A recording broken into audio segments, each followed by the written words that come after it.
This week on the Lokar Car Show, we're back in Biloxi, Mississippi for show number 2 of Cruising the Coast.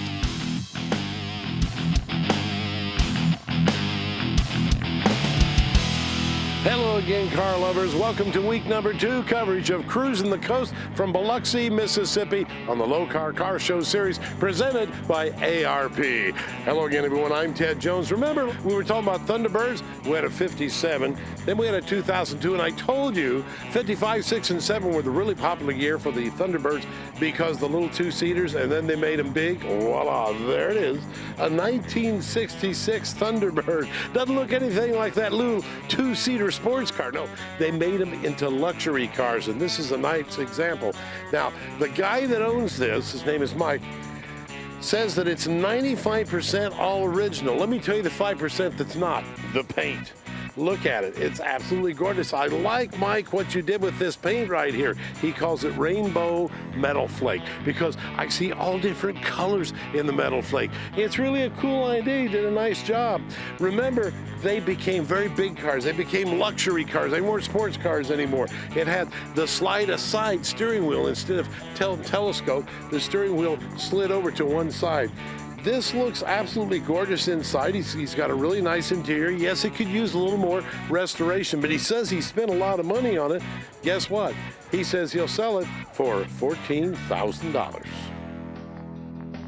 Nash Metropolitan by American Motors. You know, before compact cars were cool, way back in the 50s, American Motors Corporation made the Nash, which really weren't known to be very cool cars at all, but they came out with a Metropolitan and it worked, by golly. Little 52 horsepower engine they had in them with a 3-speed transmission. This guy says this only has 19,000 original miles. Now, as you can see, they're very plain inside. I mean, nothing glorious about the seats, nothing fancy about the dashboard. It's a 3 on the tree for sure, which helps you get good mileage. Most all of them had the spare tire on the back, not necessarily a Continental kit sometimes, but a lot of times just the spare tire because it had a very, very little trunk with a very, very little motor. But these are collector cars. People actually go after these cars. This guy has this one for sale, says he'll take $10,000 for it. Not too bad an investment. It needs a little restoration, a little rough around the edges here and there, but I think it could be turned into a really nice collector car. Hey folks, without question, arguably the most popular American car ever made has to be the 1957 Chevrolet. As a matter of fact, a lot of people have said there are more of them now in existence than they actually built. Well, that's not true, but boy, it is incredible. With some of the aftermarket manufacturers and the things they produce, you can almost build a 57 Chevrolet from the ground up, and probably the most popular color on the 57 Chevy was this turquoise color. For some reason, it really caught on. A lot of people that pull them out of junkyards and they're all rusted and everything like that, we'll paint them this turquoise color. This one is a really nice restoration. If you go in the trunk right here, you can see the spare tire. He's got the wheel matching the color and everything like that. The jack is there. The original mat is there. He's got all new molds right here, probably from Soft Seal. And when you go inside, all new seat covers, stock, original looking. That's the way they would come. Now, this is not a Bel Air. Do not be fooled. This is a 210. They made a 150, a 210, and a Bel Air. This is the 210 model, and it looks really nice inside. It's automatic transmission. Now, that would be a power glide. We used to call them slush boxes because they really lost you a lot of power to make a power, okay? But you know what's funny about the power glide? We didn't like them then. We took them out, threw them away. Nobody wanted them. You take a 3 in the tree or 4 in the floor before you would a power glide. Until the Turbo Hydromatic 350 came out. Now, drag racers, that's all they want to run is power glides, and they're dragsters because they're so bulletproof. They figured out how to fix them when General Motors couldn't. How about that for drag racers? Anyway, I'm on my soapbox about the power glide. Underneath, 283 cubic inches. That was the record-setting motor. You could get them in any different kind of configurations with power pack heads, with 2 4-barrel carburetors, you name it. Chevrolet did it back in 1957 as they started to unofficially get in racing. You know, Chevrolet said we're not in racing. They wouldn't do any backing to Grumpy Bill Jenkins, but they started putting 2 4-barrel carburetors, power pack heads, and things like that on the 283 to try and be competitive with Oldsmobile and Ford, and they did a really nice job of it. 57 Chevrolet, we had to put one in the show because, like I said, it's probably one of the most popular restored cars there is in America. We'll be back with more after this. This edition of the Lokar Car Show, presented by ARP, is being brought to you by ARP, the world leader in fastener technology. Hurst, America's #1 shifter. KRC Power Steering, precision power steering pumps and pulley systems built in the USA since 1997. And by Lokar Performance Products, quality plain and simple.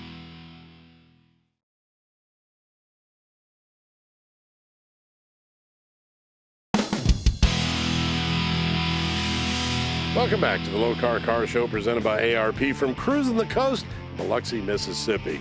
Boy, here is a beautiful restoration of a 1964 Chevrolet Impala Super Sport. Now, you know, the deceiving thing about the Super Sport is you didn't have to have a big motor. The Super Sport, you got a console with bucket seats. Of course, you probably wanted to have a 4-speed, wasn't required, okay, with that horrible Muncie shifter, but this is a stock restoration, okay? First thing most people did is take that Muncie shifter out, put a Hurst shifter in there. It'll work much better. Did you see the auxiliary gauges he's put underneath the radio right there? Notice that's an AM radio. These seats look like the original seats. I mean, this restoration is totally complete. What a job this guy did on this. Some of the new items he's listing off: new interior, new brake system, new molding, a windshield, new rear bumper, new tires, new weather stripping, new tachometer, new radiator, new clutch and pressure plate and throwout bearing, new rear shocks, completely new exhaust system, new taillights, inside door and window handles, all replaced on this car. It's a brand new car, folks. Here's the motor, okay? No, it's not a 409. Oh, I wish it was. I wish it was a 409. Now, that would be my kind of car. This is the standard engine, the small block Chevy that came in them. But the good gas mileage, and this would make a great cruising car. And I don't care what you say, the 64 Chevy really looks nice. It has the spinner hubcaps that Ralph Nader hated so much on it. And back here in back, he's got the exact replacement mats that went down in the trunk with the original jack and even a spare tire. Gorgeous restoration job on a 1964 Chevrolet. Folks, you're looking at one of the fastest manufactured production cars in the history of the United States of America. It's a Buick. Now, if you go back in the 1980s, Buick came out and revolutionized everything, showed you what could be done with a turbocharger when they came out with the Grand National. First of all, they're drop-dead gorgeous black. They had the raised hood right here. They didn't do anything, it just looked really good. But here's the news. They had a 3.8-liter V6 with a turbocharger, and I'm telling you, they were fast. They had incredible potential. They had really great-looking seats, and they had this little turbocharged emblem embroidered right into the headrest right here. They had the kind of blackout-looking steering wheel. Most all of them were automatic transmission right there. Here's the funny joke, okay? Look at the speedometer. It only goes to 85 miles an hour. I can do that practically in first gear with one of these things. I mean, they flew. Power windows and things like that. This particular one has some nice custom wheels on it and some good looking tires. It had the blacked out grille. It just looked mean. It was kind of the new era of what they were doing back then. I'll tell you a little story. A guy by the name of Buddy and Gold came to an IHRA race, got the International Hot Rod Association to say, look, I want to bring my little Buick Grand National V6 in there. I want to run against the big V8 guys. They think, crazy? 3.8 liters. Oh yeah. And you're going to run against 500 and 600 cubic inch V8s? Oh yeah, but now I would need twin turbos to do that. Well, that sounds harmless. And so he got a guy by the name of Kenny Detwiller to work on the induction and everything like that. He was runner-up at the IHRA Spring Nationals, and the rest is history. So it's a Cadillac. Yes, it's a Cadillac XLR. That stood for Experimental Luxury Roadster. And they were experimental. What Cadillac did is they went to Chevrolet Division, who make the Corvettes in Bowling Green, Kentucky, said, we need to use your assembly line. We're gonna make a car that's kind of like a Corvette. We're gonna compete with the Mercedes-Benz 500 SL. We're gonna make one with a North Star engine that's not supercharged, about 375 horsepower, something like that. But it's gonna be one supercar. It's gonna have the hard top that seals up tight, no wind noise or anything, that goes back into the trunk out of sight, just like the Mercedes. And then we're gonna make one called the XLR-V. That one is gonna be supercharged, and it's gonna really go fast, okay? Most of the Vs were black. You could special order them in another color, but most all of them were black, and they're absolutely gorgeous. These cars have a certain look and a certain rake to them that they almost look like they're going 200 miles an hour when they're sitting still. The body is basically carbon fiber, but because the roof and the deck lid have to move, they made those out of steel. The whole car only weighs about 3,500 pounds, so you've got a lot of horsepower in there. They are Cadillacs. That is, they are equipped with lots of luxuries. They have the nav system, all the air conditioning, all the buttons, all the gadgets, all the accoutrement that you're going to want in a luxury car. And yet, they're a performance car. They corner very well. They handle well. This is a 2007. The guy's got 19,000 miles on it. It sold new for $75,000. He only wants $39,000. The V's sold for $104,000. Each dealer only got two. You could get a non-supercharged and a supercharged, so they're very rare. They're not out there. They quit making them in 2009. I want to know why they quit making them. Well, they did a little research, and like I told you, they were trying to compete with the Mercedes-Benz 500 SL. When the research came back in, guess who was buying them? Corvette owners. Chevrolet said, get out of here, go find your own assembly line. Now here's a Mercedes 560 SL. We'll take a short break. When we come back, I'll tell you a little bit about that car. Stay tuned.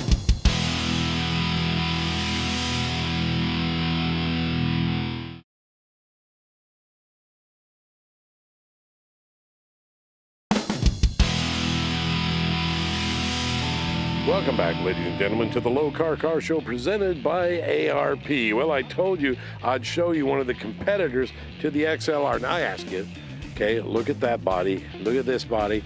I mean, they were competing, right? Until Corvette said, get out of here. The 560 SL is an excellent handling car, very nice car, very strong car. This is a nice example of one with the automatic transmission, all the wood grain inside. I do like the lines of the car. No, it doesn't look like the XLR, but it has that Mercedes look, kind of that squared off look to it. This is a 1986 model. Doesn't have that many miles on it, is in excellent condition, has a really beautiful blue color, and it's down here at Cruising the Coast. You could cruise the coast pretty well in this if you wanted to. Now, if you really want to make your car nice, let ARP give you a hand. We're featuring products here from ARP, the world's leader in fastener technology. That's right. If you're building engines, you want them to stay together, you want bolts that are strong, consistent, and they got all kinds of stuff, more than just fasteners. They sure do. As a matter of fact, what they have here, the ring compressor. If you're doing a lot of engine work, you want a ring compressor or something like this. It makes it a lot easier to install the piston. That's right. No clamping. You get it by the bore size. That's a 4-inch 30 over. Push your piston in and you're done. And they also have oil pump shafts like this. Plus, they got all the lube. This is your fastener assembly lubricant right here. Right. And they also have thread sealer too. That way you get consistent torque. And another thing is you need clean out taps. These don't cut threads. These clean the threads out of all the grip. So that makes the torque real consistent, makes your clamping force the way it should be. And Sam, you know what? Everybody should have these in their toolbox. And if you don't, go get some, keep them by the side because you'll need them. We got small block Ford intake bolts here. We got big block Chevy rocker arm screw-in studs. These studs right here, these are bolts for rocker arms for the connecting rod for LS with the broken rods. That's a great way to go. And for you guys out there with your LS motors, look at what they have right here. They've got a complete kit of polished stainless steel fasteners. Look at this. They got everything here you're going to need. That is a beautiful kit. Again, if you're building it, you want it to stay together and not break, ARP, it's the way to go. And if you want more information about it, all you have to do is go to their website. Now let's go way, way back, folks. Let's go all the way back to 1955 with a Packard Clipper. Now, the Studebaker family built Studebakers, and you know, they were kind of the common man's car, weren't really expensive and everything. So they decided they would come with a luxury car, and they came out with the Packard. Oh boy, what a car that was. This is an example back in 1955 when they were still making Packards. They had a nice big V8. You know, back then the luxury cars had the big motors. Cadillacs and Oldsmobiles and Buicks and Lincolns all had the big engines. Well, Packard was no different. They put a nice big V8 inside of it. Back in the mid-50s, two-tone was very popular. Red and white. You saw that everybody was doing it, Chevrolet, Ford, what have you. Two-tone color was really the in thing. Lots of chrome. back in the 50s, right? Take a look at that dashboard decked out in chrome. Looks really nice, right? Now, this guy could use a little interior work on it and a little paint touch up here and there. This thing could be restored, but all in all, they were really nice cars. They had nice lines, and this one, by the way, this is the Super Clipper, not just the Clipper. And of course, they always had the emblem right here of a wheel of a boat because they had that kind of nautical theme. You could pick this one up for around $17,000 restored and have a very rare car. You don't see many of them around anymore.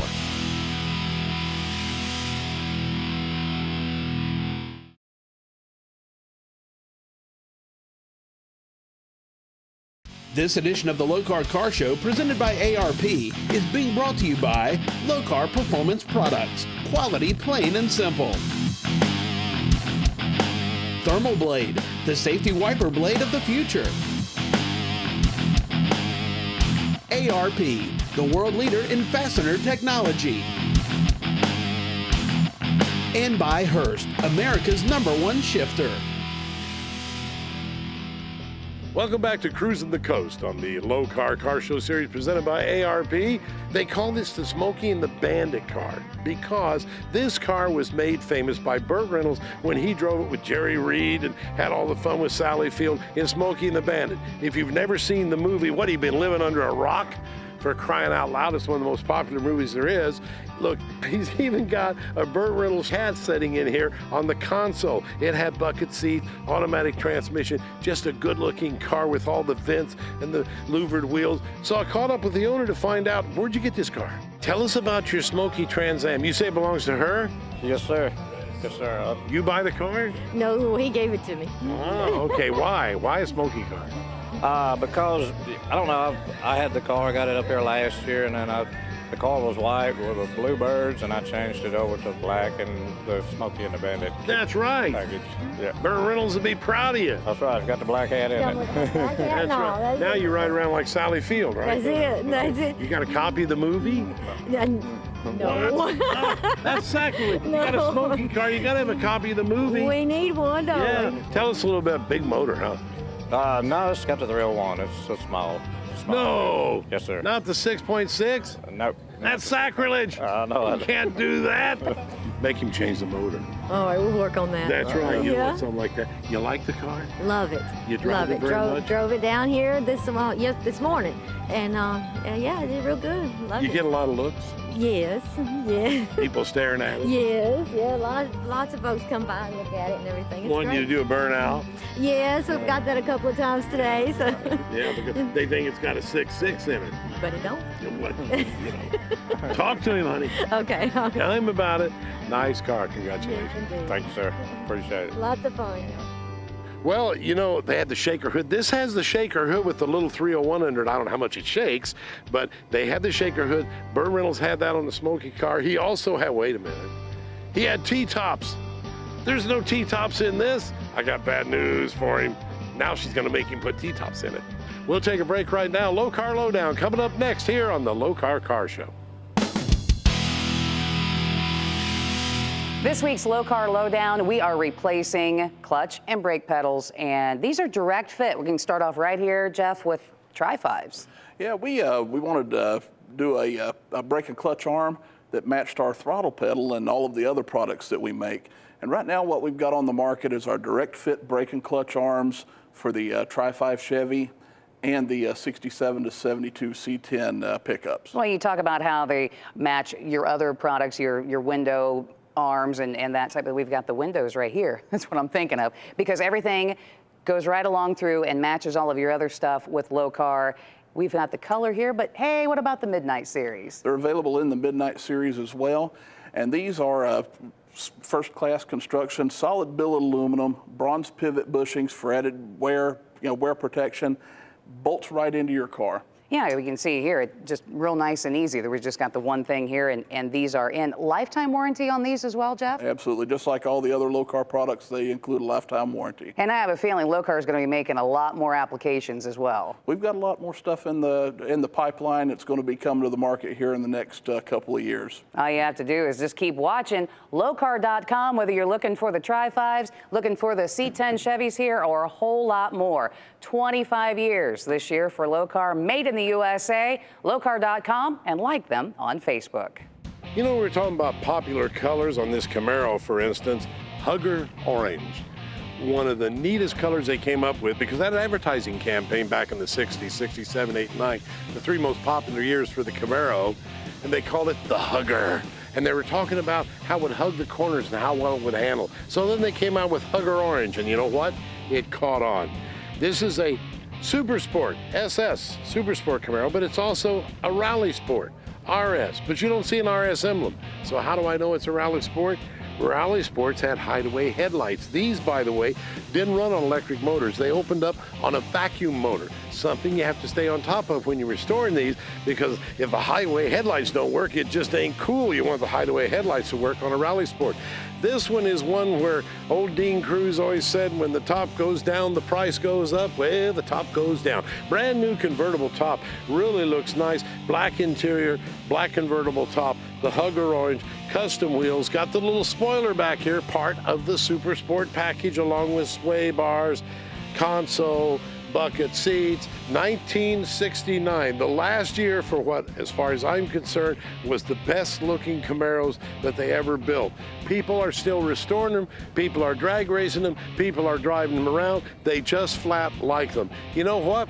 We're out of time for another edition here of the Lokar Car Show series. This one presented by ARP. We'll leave you with the Carry. They do a great auction right here, and we leave you with a little of that action. I'm Ted Jones. So long, everyone. And now we get 5, and now we get 5, that's 51, and 5,000 to get 51, 51, 51, you can do it, 5,000, 51, 52 is a bidding war, and now we get 52, bidding war, Biloxi, now 53, and now we get 50, oh yeah, and now we get 54, do it, and now 55, double nickel, sir, and now we get 55, Come on, 55, gotta go, fair one, 55, oh yeah, and 55, 5,600, and 55, we get 56, 57, Christina's out, 57, and now we get 57, 57, gotta go, 57, anybody else, 5,700, gotta go, 5,800, and 57, 58, 58, 57, 58, all in, all done, sold, $5,700. And finally, the Lokar Pick of the Week.